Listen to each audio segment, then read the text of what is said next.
पहाड़ों की गोद में बसा एक छोटा सा गांव था, कृष्णपुर। वहां की हर गली और हर पत्थर एक ही कहानी सुनाता था। हवेली से आवाज आती है। पुरानी हवेली की।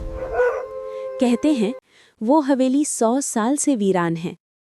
सूरज ढलते ही वहां अजीब आवाजें गूंजती हैं। कदमों की आहटें, टूटी खिड़कियों से झांकती परछाइयां। आरल नाम का एक फोटोग्राफर उस गांव में आया था। गांव के बुजुर्ग ने उसे चेतावनी दी, बेटा हवेली से दूर रहना, वहां तस्वीरें नहीं बनती, रूहें बसती हैं। लेकिन आरफ के कैमरे में जिज्ञासा थी, डर नहीं। अगले ही दिन वो हवेली के अंदर चला गया। लोहे का गेट चर्र की आवाज के साथ खुला। दीवारों पर जले हुए दिए अब भी बुझने को तैयार नहीं थे। उसने कैमरा उठाया और क्लिक किया। तस्वीर में धुंधली सी एक परछाई आई, वही परछाई जो अब उसके पीछे थी। शाम हो चुकी थी। हवेली की दीवारें जैसे सांस ले रही थी। कहीं कोई रो रहा था, कहीं कोई फुसफुसा रहा था। आरव के कैमरे में आवाजें रिकॉर्ड होने लगी। क्यों आए हो? वो अभी भी मेरा इंतजार कर रहा है। मत देखो उस कमरे की ओर। मत देखो उस कमरे की ओर। उसने टॉर्च जलाई।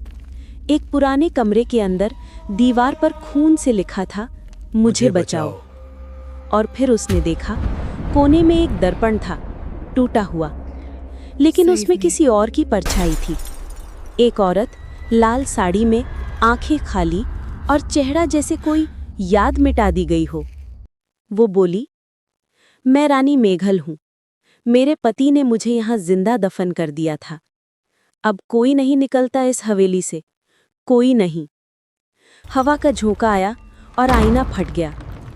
आरव भागना चाहता था, लेकिन हवेली ने अपने दरवाजे बंद कर लिए थे। दीवारों पर पुराने चेहरे उभर आए, जैसे जिंदा हों।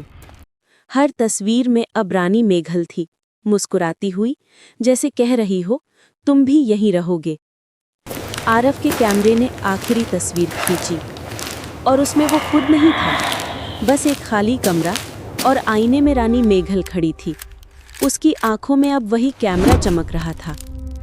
अगले दिन गांव वाले हवेली के बाहर पहुंचे। दरवाज़ा खुला था, कैमरा पड़ा था, और दीवार पर एक नई तस्वीर टंगी थी, आरव की रानी के साथ। कहते हैं हर नई आत्मा जो हवेली में कदम रखती है, उसकी कहानी पुरानी तस्वीरों में जुड़ जाती है। हवेली अब भी वही है, दरवाज़ा अब भी खुला है, और शायद कोई और तुम्हारा इंतज़ार कर रहा है।